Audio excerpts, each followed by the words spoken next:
Welcome to Pay Attention, a podcast guiding you from the chaos of the mind to the clarity of the heart. Here's your host, Holly McNeill.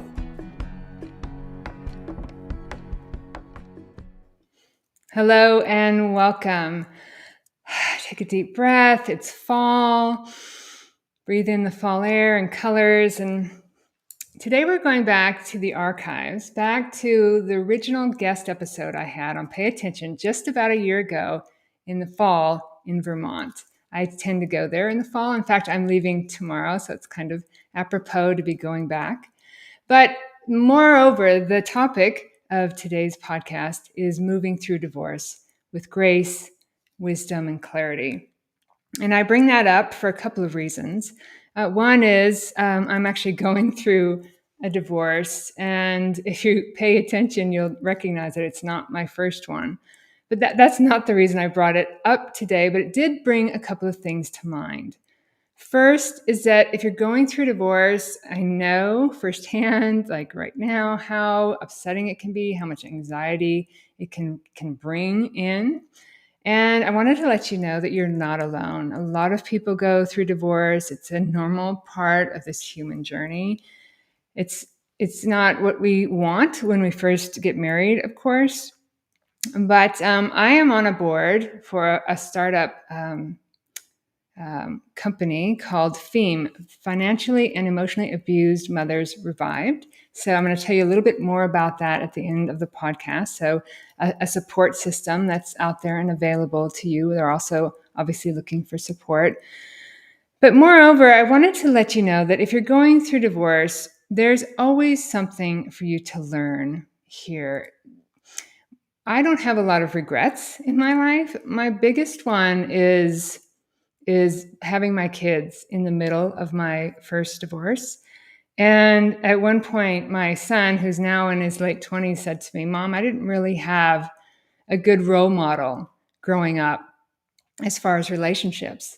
But more recently, we've had a lot of discussions. And he said to me, "You know what, Mom, maybe it's just part of the journey. People come together, they have something to learn from each other, something to give to each other. And sometimes they change and they move on. And it's all part of learning and growing and looking at where you're at in your life, looking at what you believe, looking at how you're treating yourself in a relationship, what the other person was there to do, how you could serve them. And moreover, that it's okay to move on." And he really recognized that, and it really, really warmed my heart. So without further ado, I have a lovely guest from the beautiful colors of the fall Vermont. Well, you're not going to see it in the podcast here today, so please enjoy. And I'll talk to you at the end. Hello, and welcome to another episode of Pay Attention, where we're learning to pay attention to the hidden influences in our body and minds from moment to moment so that we can make decisions from a place of clarity and objectivity. And today I'm speaking to you from the upper valley of Vermont, where I'm visiting my sister. So there's a train track on one side and a rural route on the other side. So if you hear anything during this podcast, we'll just, work through it. Yeah, up here, leaf peeping, what they call it, looking at the fall leaves. It's amazing. But also I have an amazing guest here today who brings up a topic that really does start a lot of people's journeys back to, finding their true power and their true nature and what they're really here to create. At the low point in my journey, I was married, and I spent a good year or two in meditation, physical, mental, spiritual studying before one day the lights came on. And I woke up to the mutual manipulation and control in this marriage. And I bolted. Not gracefully, nothing I'm proud of, without any compassion or understanding for my then spouse, which threw me into an 8-year battle for my children and to prevent my alienation from them. Nothing I ever wanted in my life or expected, but certainly something I learned a lot from. However, it would have been wonderful to have an advocate back then, but I found my way through. But today there is an advocate, and I'm so honored to have her as a guest. on this podcast. Her name is Sara Davison, the divorce coach. She's coming to us from the UK. She's an award-winning author on breakup. I want to get this right. Divorce and domestic abuse, best-selling author, helping people find their power and get back. So welcome, Sara, to the podcast. Thank you so much for being here. Oh, thank you, Holly, for having me. I'm very excited to be here. Yes. Yeah. So if you could just give us some insights on how you got to be known as the divorce coach and what you're up to these days, that would be lovely. Yeah. So, I mean, it's a catchy job title, but it's not one that I dreamed of at school or anything like that. Right. I think with, this kind of work, you get into it because you go through an experience, and that is exactly what happened for me. After 3 years of marriage, I found out that my husband not only no longer wanted to be married to me, he was also madly in love with somebody else. Wow. She was 12 years younger than me, which doesn't help, Holly. Stunningly beautiful, which also doesn't help. And I found out very soon afterwards that she was actually pregnant as well. So my life overnight changed because I worked with my husband. We had a business together. Obviously, we lived together, and our son was only 1 at the time. So I didn't see it coming. It hit me like a freight train. And I was already a coach then. I've been coaching for about 15 years. So it completely blindsided me. I mean, hindsight is a wonderful thing. Looking back, there's definitely warning signs. But at that point, I just had my head in the clouds, I think, didn't really want to see anything that was wrong with it. And coming out of that relationship, I went through a lot of heartache, a lot of the ugly crying on the bathroom floor, a lot of calling my mom at 2 a.m. And then I realized after a couple of months, I can't carry on like this. This pain is too much. I've got a choice. I either let this break me or I step up and I turn it around. And everyone comes to that pivotal point at some point along that journey of you have a choice to make a difference and to turn things around or to carry on with that pain. And for me, that's when my motto was born, which was screw you, watch this. And I decided to take my power back as much as I could at that time and start to find a way forward. So I created tools and techniques to get me through and to help my son. And then I wrote my first book. That was Uncoupling. It became a bestseller. The second book, The Split, also became a bestseller. I have my podcast, Heartbreak to Happiness. But on my own, I couldn't help enough people. So that's when I set up my training school to train people who also, most of them have been through that pain to power journey. Some of them are lawyers in that field or different types of therapists. But most people are on that journey, again, to turn that trauma into a triumph and turn it into something to help people. So now we've trained, I think it's over 650 coaches in 27 different countries around the world. So those people are out there helping people cope better with any kind of breakup using my tools and techniques and a lot of the practical tips that I'm known for to get those fast, positive transformations. So yeah, that's what we do. Wow. What an amazing story, right? But unfortunately, it's a story, at least the beginning part, that a lot of people go through, right? And so thank you for sharing that.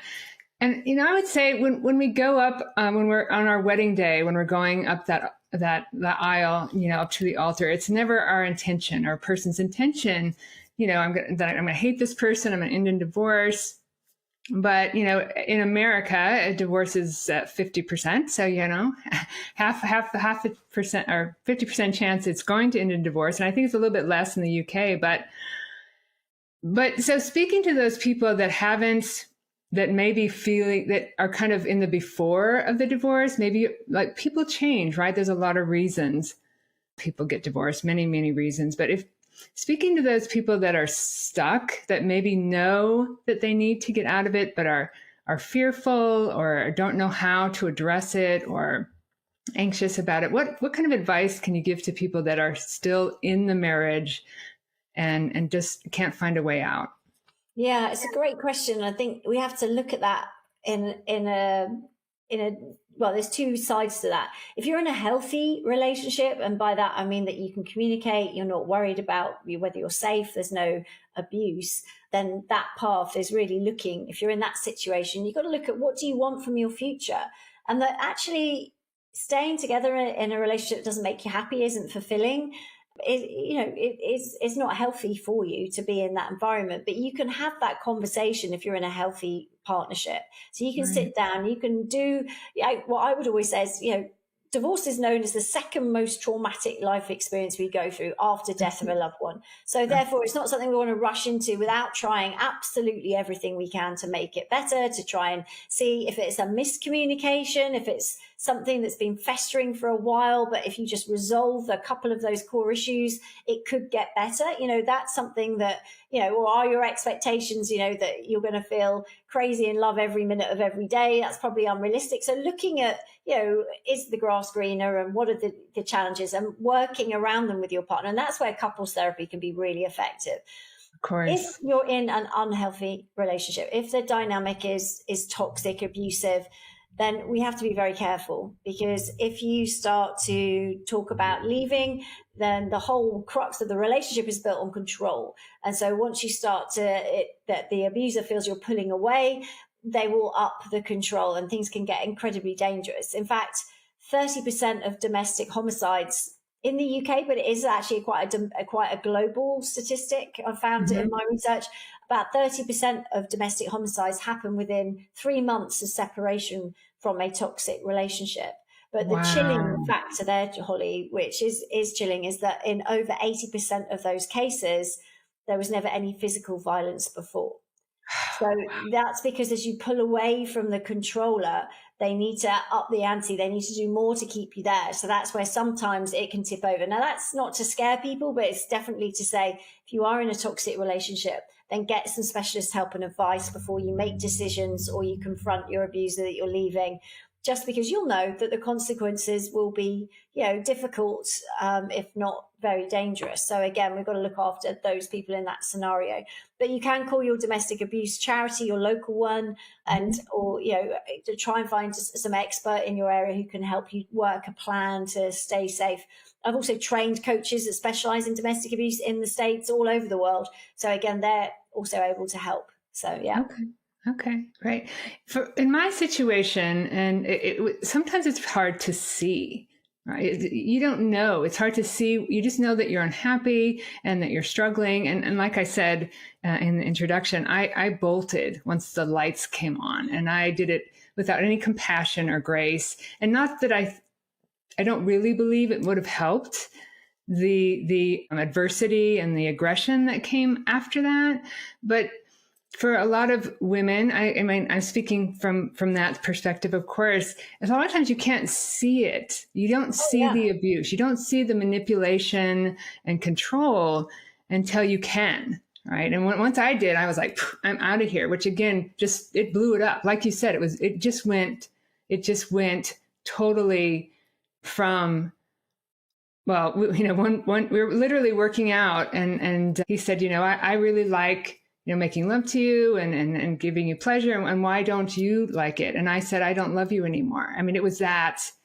brutal, but I had been thinking about it a long time, and I had been working through it. But so there are people out there that can't see how do you start to see that, that abuse, or how do you even know you're in an abusive relationship? Well, it's really insightful question, because a lot of people don't know they're in an abusive relationship. I didn't. I'm a survivor of abuse, but I didn't know that I was in a toxic relationship because I'd never met anybody like that before. For me, that was my scenario. Sometimes we are too familiar with abuse. Maybe you grew up in an abusive environment at home, or you had people that were influences in your life that were unkind to you or abusive as you grew up. So it feels ironically safe because it's familiar, but actually it is toxic. Also, to stay in those relationships, it doesn't happen overnight. When you first meet them, they are not the person they show up as on the last day, because if they did, you wouldn't get into that relationship. So what happens is it's a slow, insidious sort of wearing away of your confidence, your self-esteem, isolating you, reducing your confidence, your ability to feel that you can survive on your own outside of that environment. So again, it is carefully sort of curated performance, if you like, over that time to get you to the point where it's very difficult for anybody to leave, which is why on a lot of abuse victims, it takes them up to 8 attempts to actually leave for good. Many times they go back. So again, this is something that is normal. Also, to stay in it, we have to normalize it and minimalize the abuse. because otherwise we have to make some big decisions. And normally financially, it's very hard to leave. Maybe you've got kids and family that would make it difficult. Your confidence is so low, or you've been told you couldn't survive, or nobody would ever love you again because you're such a failure, or unattractive, or whatever the abuse is on that particular day. So again, a lot of the times it's very hard to leave. And so we just ignore that, or we stuff it down. We just don't acknowledge it. And then coming out, I said about red flags and hindsight when I came out of my relationship. Oh my goodness, it's like, wow, how did I not see it? I mean, it was so much worse than I'd sort of realized in a way, because I tolerated it, because I didn't think I should stay. And also for me, marriage was for life. But then suddenly, things change. So yeah, you're right. At the beginning, it's very hard. And I agree with you. One of the things I talk about a lot is when you're familiar with stuff, your mind protects you by keeping you in your comfort zone, what you're familiar with. So just knowing that you are going to hit that kind of that anxiety, that wall, and that in order to really support yourself, that you have to find your way past it. And like you said, there's a lot of programs to help you, advocates to help you locally around. So let's talk about once you do. My divorce lasted 1.5 years, and the kids were right in the middle. One of my only big regrets. I mean, I learned so much. We all do, right? Not that we want to have these life lessons, but one of my biggest regrets is the children being put in the middle, and just all the court cases and dragging, the financial. What advice do you have for people when they're just raw? When you're getting out of divorce, you're raw.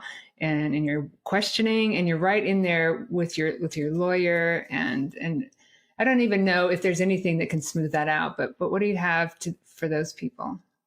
I think it's about a lot of people will run away from clarity because clarity can be scary. So there'll be things that we're worried about, like money or the legal situation, and sometimes we stick our head in the sand. We don't want to think, we don't want to really look at what our budget will be when we split the two lifestyles, because maybe it's going to be a lot less, and that's scary, or we don't really want to look at that. So we just stick our head in the sand. As human beings, we don't like change. So that's quite scary. Right. And like you said, we like to stay in our comfort zone. Ironically, even if that comfort zone, as we call it, is very uncomfortable, it's uncomfortable that we know. So we know how bad it is. And so we know we can control it to some extent because we've been trying to do that. But outside, how do we know if that's going to be even worse? So we stay uncomfortable in a way, which is very normal. So there's, if you are doing this, it's really normal behavior. So I would say, face up to the things that are keeping you awake at night. So if there are, for example, money worries, then actually sit with a friend. It doesn't have to be someone very expensive advisor or whatever. Just sit with a friend who's good with money. Go through your budget. Look at what you spend every month and be honest. Don't hide stuff. Like, you're only lying to yourself at this stage. We just want to get everything out there and say, right, this is what I spend every month. And then, okay, what can I survive on? What is, what do I need? And what extra is the want bit, the bit that makes me a bit comfortable, the bit where I can do a few extra things. And then looking, right, there's a gap. It might be $500. It might be $1,000. It could be whatever. But then and when you know what the gap is, you can do something about it. You can either cut back, or you can find other ways to create money to fill that space. So again, it gives you power. Clarity gives you power. But a lot of us will run away from that. And that's the same with the legal advice. Again, if you're going through a healthy divorce with a healthy partner, there's going to be conflict still. Everyone argues when you're trying to split, who sees the kids when, who gets the piano, all those things are going to cause tension. Even if you're nice people and you just, it will happen. But if it's a toxic relationship, there is no compromise, which is what a healthy relationship is all about at the end of the day. So this is the divorce process becomes all about total annihilation and causing maximum pain and suffering. So if you are going through that kind of breakup, it's important to get the emotional support, somebody that really understands what you're going through. Also, family and friends support, if you can get that around you as well, that will help. Good legal support, good financial support. And again, get outside that and look after yourself. So someone to go and exercise with or do some self-care with you. So having what I call your breakup support team will make that journey a lot better. Somebody that's been through it, that understands it, that can advise you, again, softens the blow, helps you manage those things, helps you avoid pitfalls as well, and can fast track your recovery through that as well, working in conjunction with the rest of your team.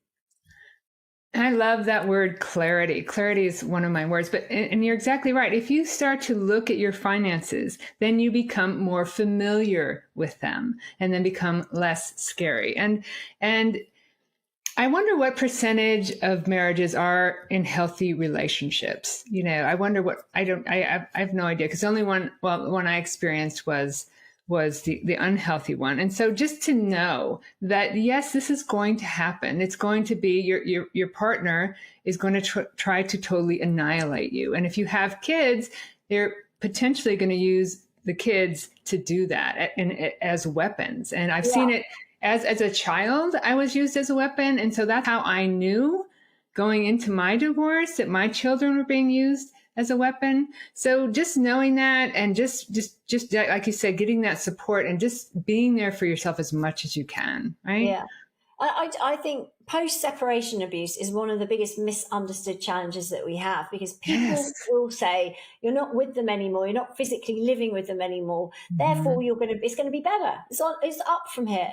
But what they don't understand with abusers is that as they lose control, they have to then find other ways to get control. So all the things they did on a daily basis are now funneled through two things: the finances and the children. So the divorce process is extremely emotionally devastating when you're dealing with these kind of issues on a daily basis. But it's not all doom and gloom. You can learn from this. I've created techniques and tools to help you understand what's going on in their mind, so you don't get caught up in the emotions. A lot of people will rent their abuser space 24/7 in their mind. So they're not living with them anymore, but they have basically let them move in rent-free into their brain. So they kind of are all the time. So the tools and techniques that we've created and my coaches use are to help you separate and emotionally disassociate. So you're not being gaslit. You're not chasing after every little grenade they're throwing off and distracting you and running up legal costs or other costs for you. Or, when they let you down with the kids, they're not showing up on time, or they're not telling you what they're doing next month, so you can't plan what you're doing. So again, this is really common, but there are lots of things you can do to start to take your control back in a safe way, to help you then go, okay, well, I can't control what they're doing, but I can control how I'm reacting to this. I can control my own setup, so I'm not relying on them for anything at all, if possible. And then that might be, a bit tricky at times, but it's about focusing your attention where you can make that positive difference to yourself and move forward.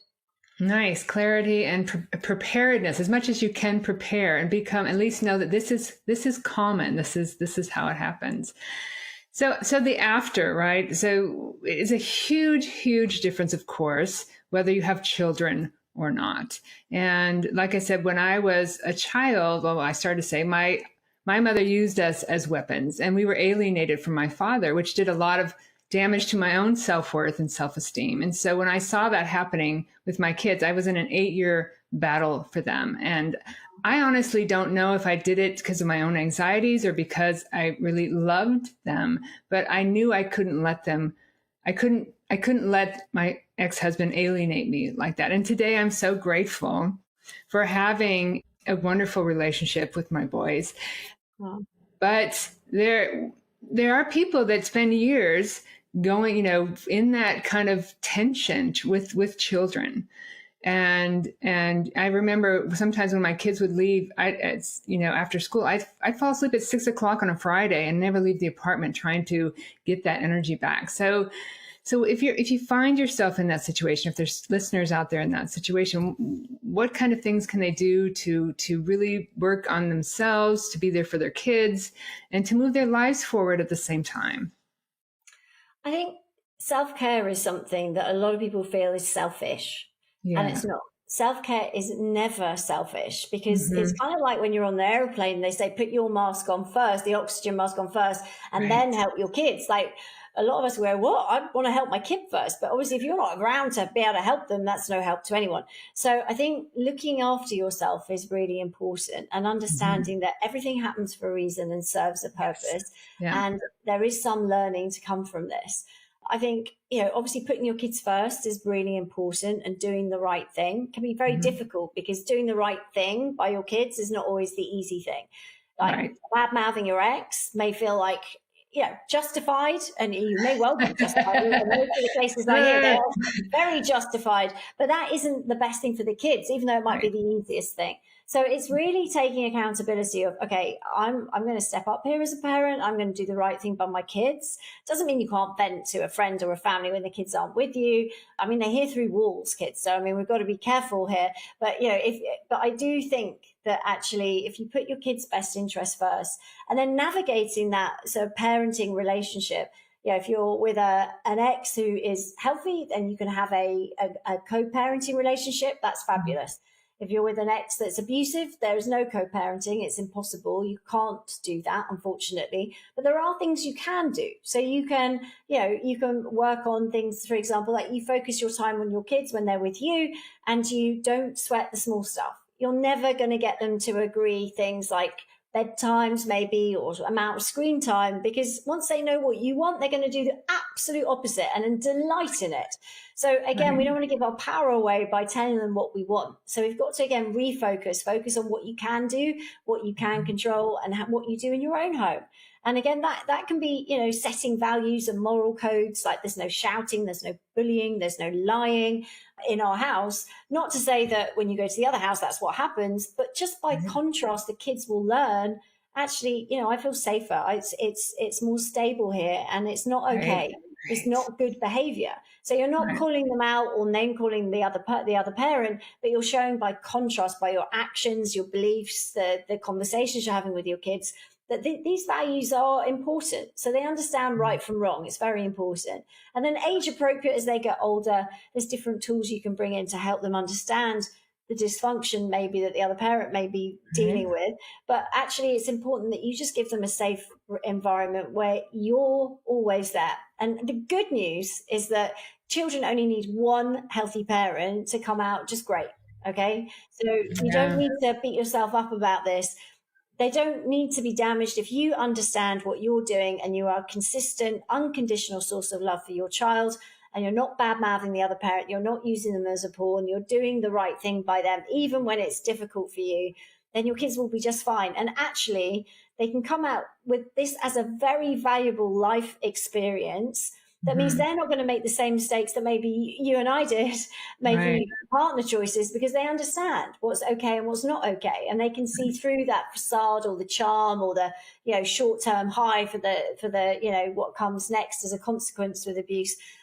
Just they'll be able to hone their radar, I call it, to spot the signs of abuse. So again, there is a silver lining to this. And, I know it's tough. I've lived it. It's one of those things that actually you have the choice. Is this going to break you, or is this going to make you stronger, more confident? If you can get through that, you can get through anything. And my motto, screw you, watch this, is very empowering when they're trying their best to break you. So there's lots of hope. I love that. And certainly I tell people today that, I do regret my kids being in the middle, but every time, they would leave, I'd be strong in front of them, in front of the cops, in front of, when the apartment's destroyed, when I had to be. But when they would leave, I would fall to pieces on the floor. And every time I picked myself up, I saw things a little bit differently. And so I don't regret the lessons I learned there. And I love what you talk about, don't worry about the small stuff. I had a counselor once that told me, let their girlfriends and wives worry someday if their room is messy, right? You don't have to worry about that right now. And I love that you say that you only need one healthy parent. And I don't know if I was as healthy as I would have liked to have been back then. I think that I wish I could have been more healthy, because you're absolutely right. If you have somebody there explaining the pain, explaining how to process it, it doesn't become trauma. So that's really actually wonderful news. And there's many, many other topics we could go on about this. And I know there's dating again, there's, rebuilding your trust in yourself, but I don't want to take too much of your time. So is there anything kind of final advice or anything you want to leave them with? Any programs? You've talked a little bit about your coaching program, your books, anything else you'd like to talk to our listeners about, to give advice on before we finish up? Well, first of all, you're never alone with this. And I think, a lot of people, it's very isolating. It does feel like you're really alone. And I certainly felt like that. And so one of the things that I did was I went out and I set up online support groups for people that they can just jump on. In fact, you get 8 hours of online free coaching with us when you come on board. And after that, it's about less than $1 an hour to get coached by my accredited coaches. Amazing. We run 8 hours a week. So that's on my website, saradavison.com, if you want to visit that. And you can just join up, sign up, join on a session tonight. We run them every day of the week, I think.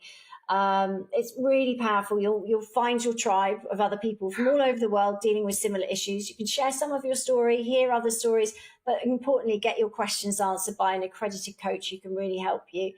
Obviously, we do one-to-one coaching. We have online retreats as well that we run, how to deal with toxic relationship recovery. So lots of support, but please know that it's not what happens to you in life that defines you. It's what you do about it that makes you the person you are. So ask for help, reach out. You can have that pivotal moment like I did, which was screw you, watch this. When you start asking for help, you start to take your power back. And if you follow me on Instagram, Sara Davison, divorce coach, I put daily tips up to help you and advise you and steer you as well. So hopefully something there will resonate and help you move forward. Wow, Sara, thank you so much for all you do. And like I said, if you had been around, it's been a while for me, but I'm so grateful for you to be around for everyone and for you to coach other people and to see it's not just about you, right? That's just, I love it. I'm going to tear up here, but I really appreciate you coming on today. And please stay on after recording. And yeah, everyone, I hope this was helpful for you if you're out there in either the before situation, the middle of it, or living with or without children in the aftermath. Reach out to Sara. Know that there's help out there. And thank you so much, Sara, for joining us. And thank you, everyone, for listening to this episode of Pay Attention. We'll see you next time. Cheers. Sara Davison, everyone. She is amazing and so much great information. Please watch this over and over again if it was helpful for you. Just understanding that you're not alone, that clarity of finding your way through this will make you stronger. I know that for a lot of people, it's like she said, other than death, it's the most traumatic thing to go through. But Sara's out there, saradavison.com. She talked about your breakup support team locally here in Southern California. Like I said, we're starting a small now, support group, FEME, Financially and Emotionally Abused Mothers. So the link to that will also be in the show notes. But this process is something that until you go through it, you're not familiar with it. So it can be scary. So the best thing you can do is really be clear about what you want, understand what you're going through, ask for help. There's help out there, and you will find your way. And if you can be that parent, if you have children, and again, I wish, this whole thing makes me tear up. I wish I could have been more of that parent that can be there and solid for your children. They will make it through. They will also see that there's lessons to be learned here. So thank you for joining me. It's always, even rewatching this has meant a lot to me. I hope it's been helpful for you. And we will see you in another episode of Pay Attention. Thanks for watching Pay Attention with Holly McNeill. Don't forget to like, comment, and subscribe. See you next week on Wednesday at 10 o'clock Pacific, 1 o'clock Eastern.